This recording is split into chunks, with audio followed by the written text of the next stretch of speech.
Hi, boys and girls. My name's Samantha, and today I'm going to be reading you one of my favorite Christmas stories.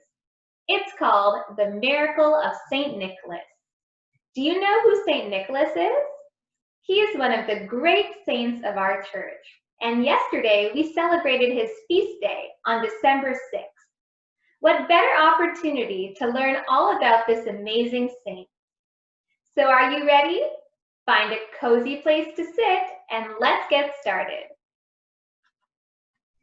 The Miracle of St. Nicholas, written by Gloria Whelan and illustrated by Judith Brown. Published by Bethlehem Books and Ignatius Press. It was the day before Christmas in the small Russian village of Zima. Alexei's babushka was telling Alexei what Christmas was like when she was a girl. Our church was as crowded as a pod full of peas. Pine boughs filled the church with the scent of the forest. Candles made the church as bright as the sunniest day. Watching over us was the blessed icon of St. Nicholas. "What's an icon?" Alexei asked. A question always sat on the tip of Alexei's tongue, like a little bird ready to fly. An icon is a painting of a holy person. It is a painting into which the artist has put his whole soul. Our icon of St. Nicholas was 500 years old. It was more precious to us than our lives. "Babushka," Alexei asked, "why is our church closed?" "When I was a child, the very age you are now," the babushka said, "soldiers came to our village. They did not like churches. They did not want people to believe in God.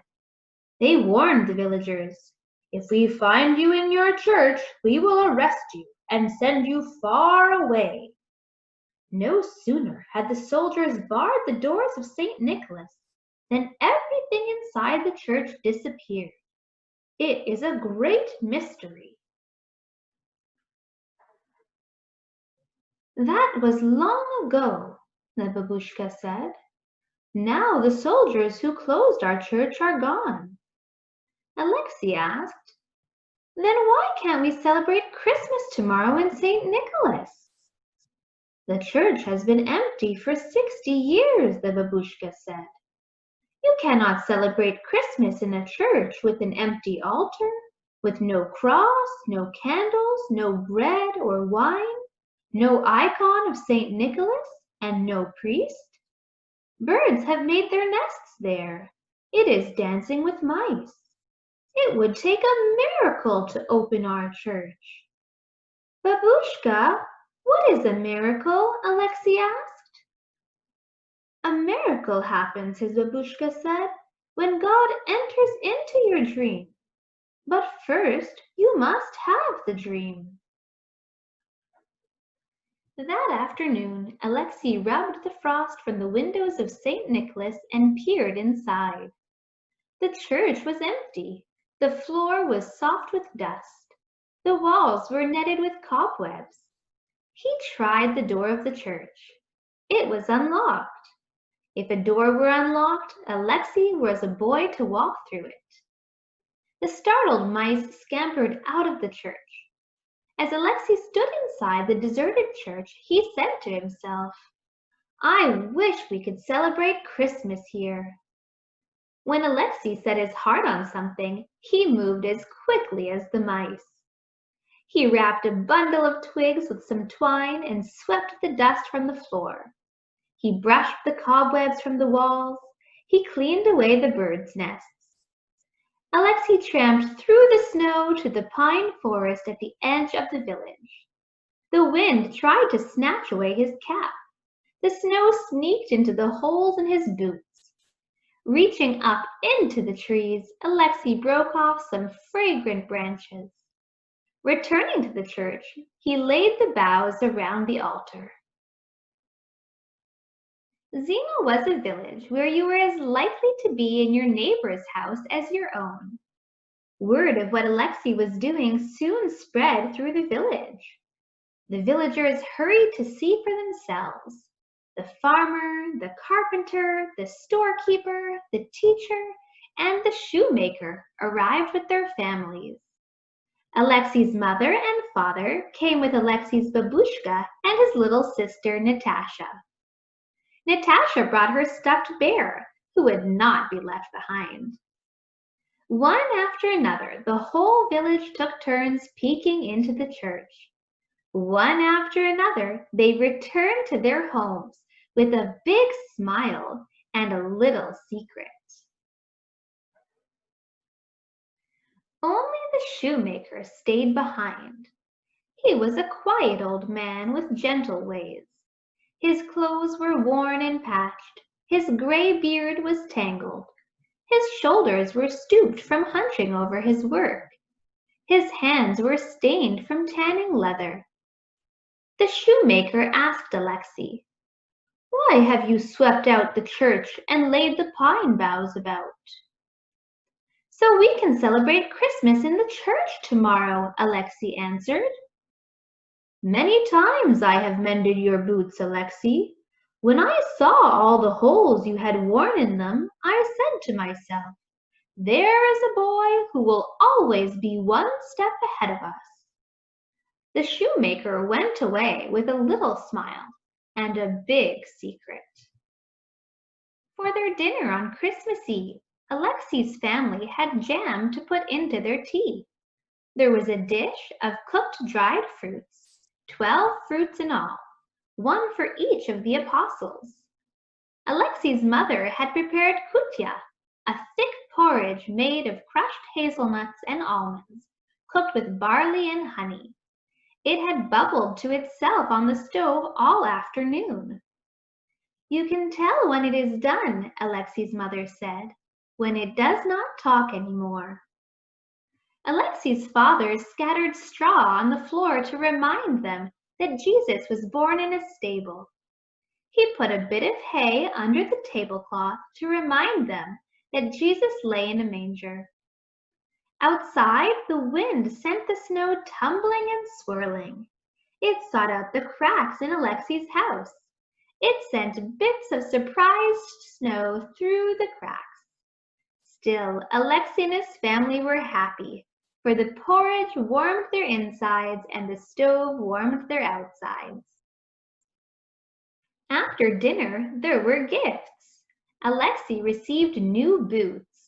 They would protect his feet from the snow that had nothing better to do than fall day after day. Natasha was given a sweater to shield her from the cold winds that rushed down from the North Pole. As she did every Christmas Eve, the babushka gave Alexei and Natasha a gingerbread man baked with her precious store of molasses. It was time to go to bed.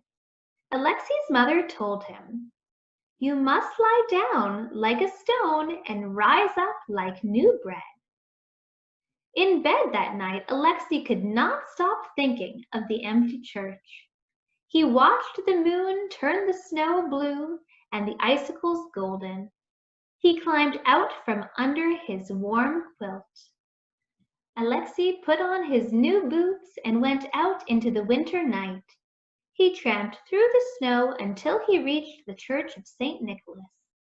If a miracle was going to happen, Alexei wanted to be there. He was surprised to find the farmer and his family inside the church. The farmer was placing 2 silver candlesticks upon the altar. His wife had a handful of candles.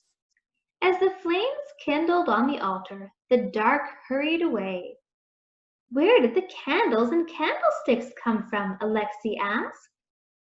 The farmer explained, "The day the church was closed, my father concealed the candlesticks in a sack of grain."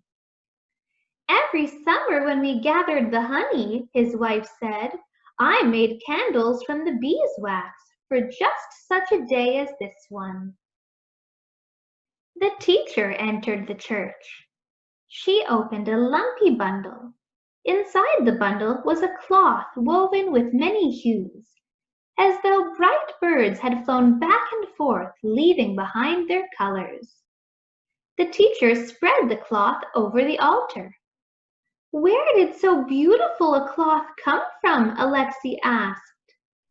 The teacher said, "When the church was closed, my mother hid the cloth among our quilts."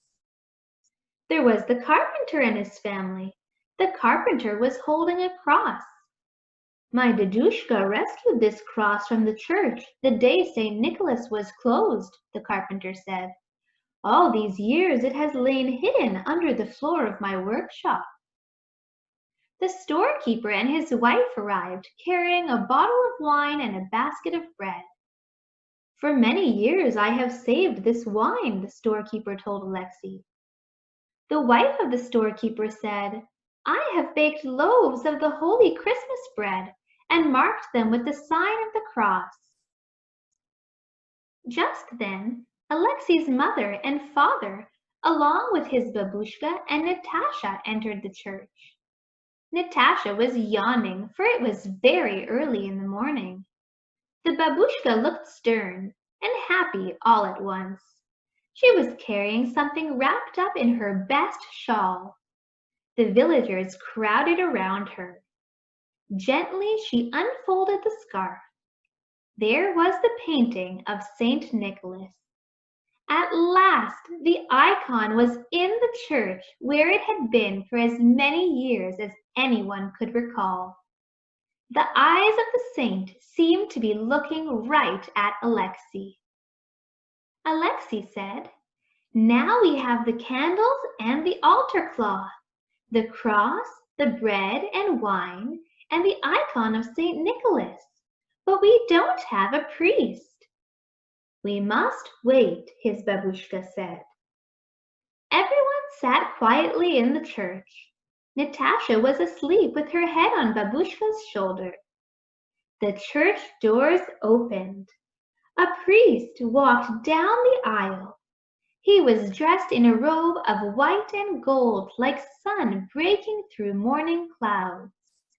In his hands he held the Holy Scriptures. "It's the shoemaker!" Alexei cried. But he was the shoemaker no longer.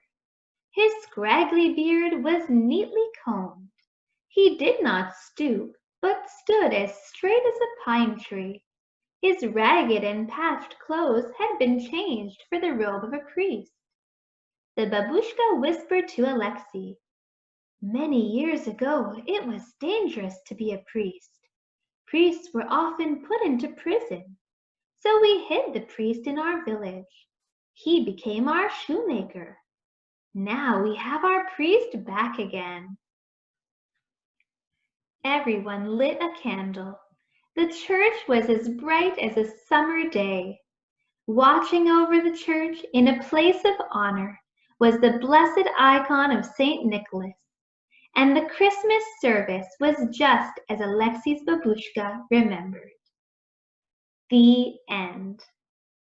Wasn't that such a nice story? I hope that you all enjoyed it as much as I did. This story also has a very special message for us this year. It helps us to see and understand how lucky we are to be able to have a church that isn't permanently closed like Alexei's was, even during these difficult times. We are still so blessed and lucky to be able to participate and pray in our liturgical services online. And some of us are able to go to church from time to time in small groups. This is a great blessing. So I pray that all of you will be able to join with your families in prayer, either online to watch the Christmas Eve and Christmas liturgies on December 24th or 25th, and that you may be able to go to church yourselves. Thanks for joining me today, boys and girls. I wish you and your families a very Merry Christmas.